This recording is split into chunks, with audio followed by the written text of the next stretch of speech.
Ouais, elle est obligatoire, on peut pas. Il n'y a pas un humain qui accepterait de se marier avec celui qui ne maîtrise pas. On est obligé de maîtriser un minimum pour savoir où est-ce qu'on met les pieds. C'est ça l'humain, et l'humain est intelligent.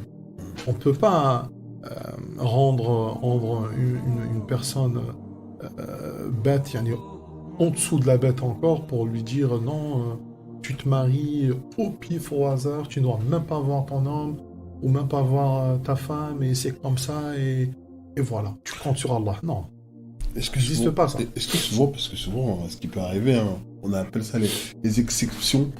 Écoute, moi et ta mère, on s'est jamais rencontrés, ça a marché. C'est pas par hasard. Oui, non, c'est pas normal. C'est pas normal, et puis ils disent jamais toute la vérité. Ils disent jamais.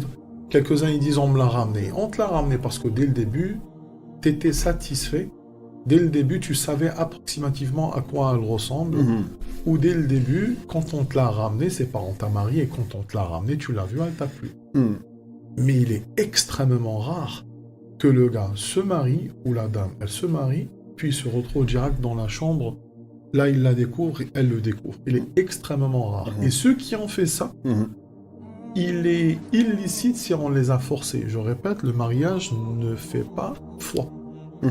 Et si, quand il l'a vue, il est devenu satisfait d'elle et elle est devenue satisfaite de lui, à ce moment-là, ils ont gratté et ils ont gagné le loto. Mais c'est des exceptions. C'est amr yani shadh, wa shadhu la yuqasu alayh. Et une exception, on ne peut pas la prendre comme étant une règle générale. Alhamdulillah. Alhamdulillah. Barakallah fik. Wa fika barakallah. On espère que cette explication de la Muqabala, c'est-à-dire du rendez-vous honorable, a été explicite pour vous et que demain, jeune parent, vous soyez à l'aise par rapport à cette simple rencontre qui est une étape clé.